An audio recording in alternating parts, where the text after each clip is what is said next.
पिछले एपिसोड में दूसरे वाले टीम की कैप्टन ने अपने पावर को एक्टिवेट कर लिया था और अब इसका यूज करके वो यूहाओ पर अटैक करने के लिए रेडी हो गई थी। फिर वो यूहाओ से कहने लगती है कि अब मैं तुम्हें बिल्कुल भी नहीं छोड़ने वाली और अब इसीलिए तुम मेरे मार्शल सोल के ट्रू फॉर्म के टेरिफाइंग पावर को एक्सपीरियंस करने के लिए रेडी हो जाओ। अब इतनी बात कहने के बाद वो अपने six soul skill blood spike का यूज करने के लिए रेडी हो जाती है। तब इसका वजह से हम देखते हैं कि वांग को यूहाओ के बारे में चिंता होने लगती है, लेकिन वही हम देखते हैं कि यूहाओ को इसके बारे में कोई डर नहीं होता और वो अपने लाइफ रिफ्लेक्शन सील का यूज करने के लिए रेडी हो जाता है। वही हम देखते हैं कि कैप्टन ने अपने पावर का यूज करके अटैक कर दिया था, जो कि सच में काफी खतरनाक होती है, लेकिन अभी भी हम देखते हैं कि युहाओ ने इसका अटैक को रोक लिया था और फिर वो भी अपने पावर का यूज करके इस पर अटैक कर देता है, जिसका वजह से वो इसके सामने कुछ भी नहीं कर पाती। तब इसे देख टियान मेंग युहाओ से कहता है कि तुमने मेरा लाइफ रिफ्लेक्शन सील का बहुत ही अच्छे से यूज किया, लेकिन फिर भी मैं चाहता हूँ कि तुम इसमें केयरफुल रहो, क्योंकि उस लड़की का बैट मार्शल सोल स्पिरिट हो सकता है और रिजनरेट भी हो सकता है। वहीं उधर हम देखते हैं कि लड़की फिर से अपने बैट मार्शल सोल के पावर का यूज करने के लिए रेडी हो गई थी, जिसे देख नेशनल मास्टर कहने लगता है कि डार्क गोल्ड 3-हेडेड बैट किंग एक एक्सेप्शनल मार्शल सोल है। वहीं इसे देख सेंसी कहने लगता है कि ये तो बहुत बड़ी प्रॉब्लम है, क्योंकि लीजेंड के अनुसार हमारे एंसेस्टर तैंग सेंग ने भी एक बार डार्क गोल्ड 3-हेडेड बैट किंग के साथ में फाइट किया था और उसमें तैंग सेंग के लिए भी जीत पाना काफी मुश्किल था। तभी नानान कहने लगती है इसके अलावा वो जूडो मार्शल सोल के ट्रू फॉर्म के स्टेट में है, जिसकी वजह से उसकी सोल पावर सुबिंग से भी ज्यादा ताकतवर है। तभी वो गुस्से में इनसे कहने लगती है कि अब तुम मेरे ब्रदर के साथ में मरने के लिए रेडी हो जाओ और अब इस तरह से हम देखते हैं कि वो अपने fifth soul skill gospel breaking filament का यूज करने के लिए रेडी हो जाती है। इसके बाद हम देखते हैं कि उसने अपने शॉकवेव का यूज करना शुरू कर दिया था, जो कि सच में काफी खतरनाक होती है और हम देखते हैं कि इसके सामने इसमें से कोई भी कुछ नहीं कर पा रहा था। तब इसे देख सभी कहने लगता है कि ये तो अकेले ही 6 लोगों के ऊपर भारी पड़ रही है और इसीलिए ये शैडो तो सच में ताकतवर है। मगर तभी इसी वक्त हम देखते हैं कि युहाओ ने वांग का हाथ पकड़ लिया था, जिसके वजह से वांग के ऊपर अब इसका कोई असर नहीं होता और अब इस तरह से हम देखते हैं कि वो अपने मार्शल सोल फ्यूजन स्किल का यूज करने के लिए रेडी हो गए थे। जिसके बाद हम देखते हैं कि वांग के पावर के सामने कैप्टन की पावर अब कुछ भी नहीं कर पाती और अब इस तरह से हम देखते हैं कि टैंक सेक्टर के बाकी टीम मेंबर भी पूरी तरह से रेडी हो गए थे, लेकिन वही हम देखते हैं कि कैप्टन अभी भी हार मानने के लिए रेडी नहीं होती। जिसके बाद हम देखते हैं कि वांग लाइट्स रेनबो गार्ब का यूज करने के लिए रेडी हो जाती है और अब इसीलिए हम देखते हैं कि वो कैप्टन इसका पावर के सामने ज्यादा कुछ नहीं कर पाती। तभी हम देखते हैं कि वो अपने आइस पावर का यूज करना शुरू कर देते हैं, जिसके बाद हम देखते हैं कि कैप्टन भी इसका सामने कुछ नहीं कर पाती और वहीं इसके बाकी टीम मेंबर भी इसमें पूरी तरह से फ्रीज हो गए थे। वहीं उधर हम देखते हैं कि जिंग होंगचन भी इसे देख परेशान हो गया था और फिर कहता है कि ये तो बिल्कुल लास्ट वाले कंपटीशन से है, क्योंकि उस समय भी युहाओ और वांग ने हाउ चेनलियान के मार्शल सोल फ्यूजन स्किल को हरा दिया था। वहीं अब हम देखते हैं कि कैप्टन इस पावर के सामने ज्यादा टाइम के लिए कुछ नहीं कर पाती और आखिरकार वो भी इसमें बेहोश होकर नीचे गिर गई थी। जिसके बाद रेफरी अनाउंस करता है कि टैंक सेक्टर को टीम बैटल में 5 पॉइंट मिल गए और अब इस तरह से वे 9-7 पॉइंट से इसमें जीत गए हैं। तब इसके बारे में सुनते ही सभी इस बात से काफी खुश हो जाते हैं और वही हम देखते हैं कि वे सभी इसके लिए हल्ला भी करने लगे थे, लेकिन वही हम देखते हैं कि जिंग होंगचन और टियान इस बात से बिल्कुल भी खुश नहीं होते और अब इसीलिए हम देखते हैं कि वे यहाँ से जाने के लिए रेडी हो गए थे। वहीं उधर हम देखते हैं कि नेशनल मास्टर भी इस बात से काफी हैरान था और फिर कहता है कि ये लड़का तो सच में बहुत ही इंटरेस्टिंग है। इसके बाद अगले सीन में हम देखते हैं कि युहाओ सोल गाइड वाले कंपटीशन में भी जाने के लिए रेडी हो गया था और फिर कहता है कि दिन में लाइट कंपटीशन की वजह से काफी थकावट आ गई, लेकिन इसके अलावा रात में भी कंपटीशन के लिए जाना है। तभी इस पर वांग कहती है कि तुम्हें इसमें नहीं जाना और तुम तो इसके बारे में जानते हो। तब इस पर युहाओ से कहता है कि सोल मास्टर कंपटीशन में ऐसा काम नहीं चलेगा, क्योंकि ये असल में सन मून एकेडमी से भी ज्यादा एडवांस है और इसीलिए तुम यहाँ पर एडवांस सोल गाइड टेक्नोलॉजी के बारे में भी जान सकते हो। तभी इसी बीच हम देखते हैं कि मैनेजर ने भी इसे देख लिया था, इसीलिए वो इसके पास आकर कहने लगता है कि सर फाइनली आप यहाँ पर आ गए, क्योंकि आज रात के एलिमिनेशन राउंड में केवल आपका ही इंतजार था। तभी युहाओ से कहता है कि तुम ज्यादा ही एक्साइटेड दिखाई दे रहे हो। जिसके बाद मैनेजर इसे बताता है कि आज कंपटीशन का एक नया सिस्टम अनाउंस हुआ, जिसके वजह से प्लेयर सीधे अपने बनाए हुए सोल गाइड वेपन का यूज करके फाइट कर सकते हैं और इसके अलावा इसमें लाइफ और डेथ के बारे में भी कोई गारंटी नहीं होगी। तब इसके बारे में सुनते ही वांग और काइतो इस बात से काफी परेशान हो जाते हैं, लेकिन वही हम देखते हैं कि युहाओ को इसके बारे में कोई चिंता नहीं होती। इसके बाद अगले सीन में हम देखते हैं कि वे सोल गाइड कंपटीशन के लिए आ गए थे, जहाँ पर कि सबसे पहले युहाओ और काइतो ही अपने सोल गाइड को बनाने में कामयाब होते हैं, लेकिन वही कुछ देर के बाद हम देखते हैं कि इनको दिया हुआ टाइम भी ओवर हो गया था और अब इसीलिए हम देखते हैं कि वे लाइफ और डेथ बैटल में एंटर करने के लिए रेडी हो जाते हैं। इसके बाद हम देखते हैं कि स्टेज भी पूरी तरह से रेडी हो जाता है और अब इसीलिए मैनेजर दोनों साइड से प्लेयर को आने के लिए कहता है। जिसके बाद हम देखते हैं कि युहाओ भी इसके लिए रेडी हो गया था, जिससे देख सभी कहने लगता है कि ये तो असल में व्हील चेयर पर है, इसीलिए इनको ऐसा लगता है कि वो इसमें कुछ भी नहीं कर पाएगा और अब इसीलिए हम देखते हैं कि सभी नंबर 48 वाले के ऊपर अपना बेट लगाते हैं, लेकिन वही वांग को अच्छे से पता था कि इसमें क्या होगा और इसीलिए हम देखते हैं कि वो युहाओ के ऊपर अपना बेट लगाने के लिए रेडी हो जाती है। वही उधर हम देखते हैं कि दोनों प्लेयर बैटल के लिए रेडी हो गए थे और इसीलिए मैनेजर भी इनके मैच को शुरू कर देता है। जिसके बाद हम देखते हैं कि लड़के ने तुरंत अपने सोल गाइड का यूज करके लड़के के ऊपर अटैक कर दिया था, लेकिन वही हम देखते हैं कि युहाओ को इसके बारे में कोई चिंता नहीं होती और वो भी अपने सोल गाइड का यूज करके इस पर अटैक कर देता है। जिसके बाद हम देखते हैं कि युहाओ के बुलेट ने इसका अटैक को डिस्ट्रॉय कर दिया था और फिर हम देखते हैं कि वो वो सीधे इस लड़के को टच होते हुए गुजरती है, लेकिन फिर भी हम देखते हैं कि वो केवल इसके ब्लास्ट की वजह से इसमें इंजर्ड हो गया था। जिसके बाद युहा उसे कहता है कि अगर मैंने तुम्हारे ऊपर निशाना लगाया होता तो फिर अब तक तुम इसमें मर चुके होते। जिसके बाद हम देखते हैं कि मैनेजर इसमें युहा को विनर अनाउंस कर देता है, और अब इसके बारे में सुनते ही सभी इस बात से काफी हैरान हो गए थे, क्योंकि सभी को लग रहा था कि वो इसमें कुछ भी नहीं कर पाएगा। मगर वही हम देखते हैं कि वांग ने भी इस पेट में काफी मनी जीत लिया था। इसके बाद अगले सीन में हम देखते हैं कि वे फिर से सोल मास्टर कंपटीशन के लिए आ गए थे, जहाँ पर इनका मैच एक टीम से होने वाला था। लेकिन हम देखते हैं कि इसके बारे में इनको कोई चिंता नहीं होती, और वहीं युहा अपने पावर का यूज करके एक प्लेयर को बहुत ही आसानी से हरा देता है, क्योंकि वो इसका पावर के सामने कुछ भी नहीं कर पाता। इसके बाद हम देखते हैं कि ननान भी एक प्लेयर के साथ में फाइट करने के लिए जाती है, जहाँ पर कि वो प्लेयर भी इसके सामने कुछ नहीं कर पाता, और फिर हम देखते हैं कि ननान इसे बहुत ही आसानी से हरा देती है। इसके बाद हम देखते हैं कि फाइट करने के लिए काइतो जाता है, जिसने कि अपने सोल गाइड से अटैक करके प्लेयर को सीधे आसमान में भेज दिया था। इसके बाद हम देखते हैं कि इनका टीम बैटल भी होता है, जिसमें कि वो टीम भी इनके सामने कुछ नहीं कर पाती, और हम देखते हैं कि युहा और वांग अपने मार्शल सोल फ्यूजन स्किल का यूज करके इनको बहुत ही आसानी से हरा देते हैं। जिसके बाद हम देखते हैं कि सभी इस बात से काफी खुश हो गए थे, क्योंकि इनकी टीम सभी 6 मैचों में जीतकर नंबर 1 पर आ गई थी। इसके बाद अगले सीन में हम देखते हैं कि टीचर जामा टैंक सेक्टर के बारे में बात कर रही थी, जहां वो कहने लगती है कि टैंक सेक्टर ने सभी 6 मैच को जीतकर नंबर 1 पर आ गया,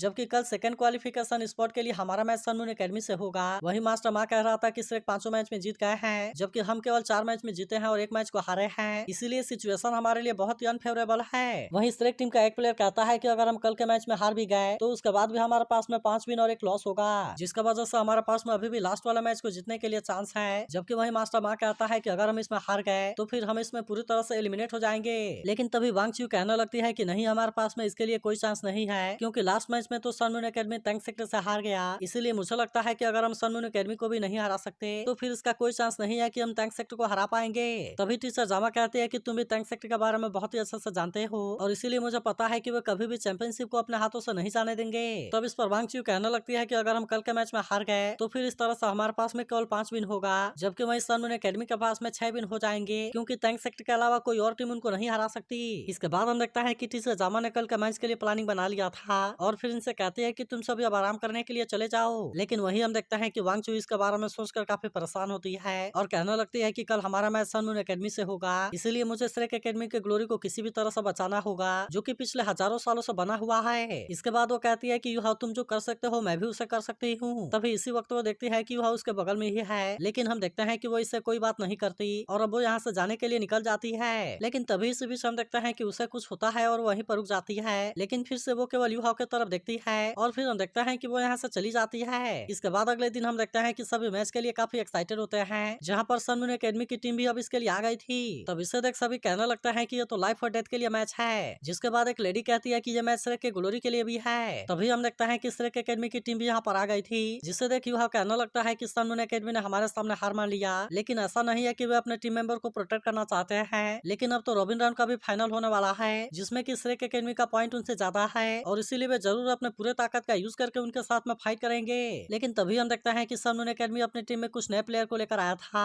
और अब इसीलिए युहा परेशान होता है कि पता नहीं इनके पास में कैसी ताकत होगी। लेकिन वही अब हम देखते हैं कि रेफरी के बीच के इंडिविजुअल मैच को स्टार्ट करने के लिए रेडी हो गया था, और इसीलिए वो दोनों टीम से अपने अपने प्लेयर को भेजने के लिए कहता है, जहाँ पर हम देखते हैं कि वांग च्यू इसके लिए आई होती है, और वहीं अब वो लड़का इसके ऊपर अटैक करना शुरू कर देता है। लेकिन हम देखते हैं कि वांग च्यू भी उससे कोई कम नहीं होती, इसीलिए वो भी अपने पावर का यूज करके इसका सामना करने लगती है, और हम देखते हैं कि वो इसके सामने कुछ भी नहीं कर पाता। इसके बाद हम देखते हैं कि वांग च्यू भी इसके ऊपर अटैक करने के लिए कोशिश करती है, लेकिन वो लड़का भी अपने आप को इसके अटैक से बचा लेता है। तभी हम देखते हैं कि वो फिर से अपने स्केलेटन का यूज करना शुरू कर देता है, और अब इस तरह से उसने यहाँ पर बहुत सारे बम को बिछा दिया था। फिर वो वांग च्यू से कहता है कि तुम इससे ट्राई करने के लिए रेडी हो जाओ, और अब इस तरह से वो अपने fourth soul skill skeleton rim का यूज करने के लिए रेडी हो जाता है। जिसके बाद हम देखते हैं कि चारों तरफ से स्केलेटन इसके ऊपर अटैक करना शुरू कर देते हैं, और वहीं हम देखते हैं कि वो लड़का अपने सोल गाइड का भी यूज करके इसके ऊपर अटैक कर रहा था। लेकिन तभी हम देखते हैं कि वांग च्यू भी अपने पावर का यूज करना शुरू कर देती है, जिसका वजह से वो लड़का अब इसके सामने कुछ भी नहीं कर पाता, और फिर हम देखते हैं कि वांग च्यू अपने पावर से इसे कैद कर लेती है। इसके बाद हम देखते हैं कि वांग च्यू अपने लाइट होली ड्रैगन वाले पावर का यूज करने के लिए रेडी हो जाती है, जिसका वजह से वो लड़का इसका सामने बिल्कुल भी कुछ नहीं कर पाता,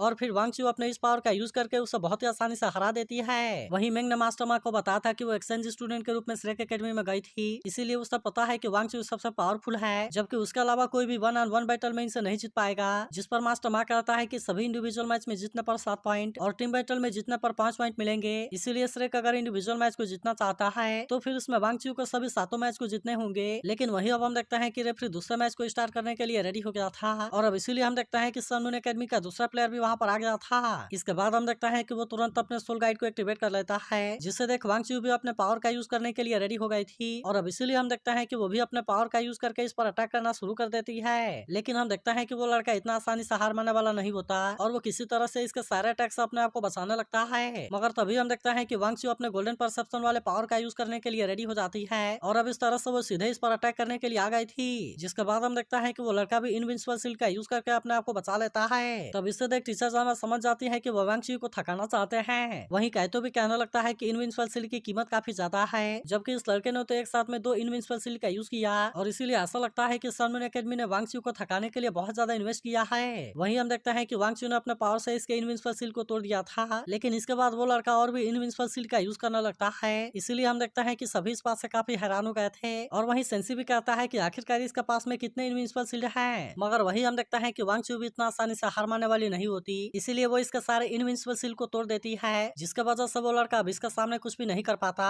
और फिर हम देखता है कि वो इसके सामने सरेंडर कर देता है। जिसके बाद हम देखता है कि सभी इस बात से काफी खुश हो गए थे और फिर कहने लगता है कि हमारे कैप्टन ने तो कमाल कर दिया। वहीं हुआ बिन कहने लगता है कि मुझे इस कंपटीशन में अपने आप को प्रूव करना होगा, क्योंकि उसने अपने ब्रदर से प्रॉमिस किया था कि जब वो उसके एज का हो जाएगा तब वो उससे भी आगे निकल कर दिखाएगा। अब इसीलिए हम देखते हैं कि वो सीधे टीचर जामा के पास आता है और कहता है कि आप मुझे इसमें क्यों नहीं भेजती। लेकिन हम देखते हैं कि टीचर जामा इसके लिए रेडी नहीं होती और कहने लगती है कि हमें अपने प्लान के अनुसार ही काम करना होगा और तुम इस बात को याद रखना कि टीम की ग्लोरी इंडिविजुअल ग्लोरी से ज्यादा है। वहीं हम देखते हैं कि वांग चू तीसरे मैच के लिए भी रेडी हो गई थी और अब इसीलिए सन मून एकेडमी का तीसरा प्लेयर भी वहाँ पर आ गया था। वहीं मास्टरमाइंड ने प्लान बनाया था कि अगर श्रेक एकेडमी वांग चू का यूज करके सभी इंडिविजुअल मैच को जीतना चाहती है तब इस तरह से वो पहले 6 मैचों में वांग चू को थकाने के लिए कोशिश करेंगे और फिर उसके बाद होंगचुन और मिंग 3 पॉइंट को हासिल करेंगे। जिसके बाद हम देखते हैं कि इस तरह से श्रेक के पास में 7 पॉइंट और इनके पास में 3 पॉइंट हो जाएंगे, जिसके बाद अगर वे टीम बैटल में जीत गए तो फिर इस तरह से वे इनको हरा देंगे। वहीं हम देखते हैं कि वांग चू ने तीसरे प्लेयर को भी बहुत ही आसानी से हरा दिया था, जिसे देखते ही सभी इस बात से और ज्यादा खुश हो गए थे।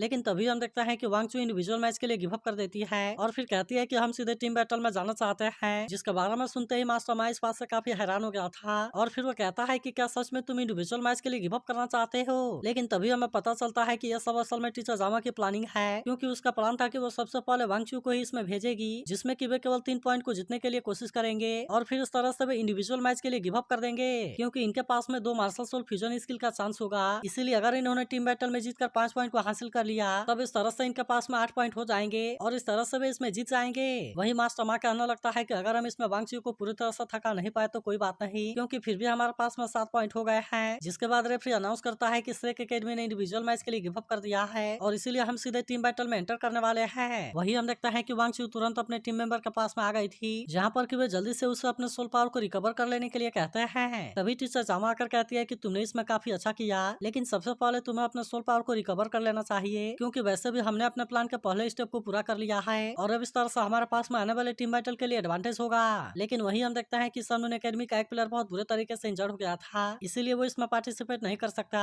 और इसीलिए इनके केवल 6 प्लेयर इसमें पार्टिसिपेट करेंगे। मगर अभी भी हम देखते हैं कि होंगचुन को अपने ऊपर पूरा यकीन होता है और वो कहता है कि हम इसमें जरूर जीतेंगे। तभी मास्टरमाइंड से कहता है, क्या तुम्हें याद है कि टियानरे ने पिछले रात को क्या कहा था और अगर इसमें हार गए तो फिर तुम्हारे साथ में क्या होगा। जिसके बाद हम देखते हैं कि टियानरे ने कहा था कि तुम इसमें कामयाब हो जाओ या पूरी तरह से बर्बाद हो जाओ, क्योंकि अगर तुम इसमें जिंदा भी बच गए तो उसके बाद भी तुम मारे जाओगे। जिसके बाद होंगचुन ने कहा था कि आपको इसके बारे में चिंता करने की कोई जरूरत नहीं है, क्योंकि हम इस मैच में जरूर जीतेंगे। अब इसीलिए मास्टरमाइंड से कहता है कि हम इस मैच में मर सकते हैं, लेकिन हम इसे किसी भी तरह से हार नहीं सकते। जिसके बाद हम देखते हैं कि होंगचुन भी इसके लिए रेडी हो गया था और कहता है कि या तो हम इसमें जीतेंगे या फिर इसमें मारे जाएंगे। तो अगर एक्सप्लेनेशन अच्छी लगी हो तो इस वीडियो को लाइक और इस पर एक कमेंट जरूर कर देना और अगर आप इसके अगले एपिसोड के लिए एक्साइटेड हो तो इसके बारे में जरूर बताना।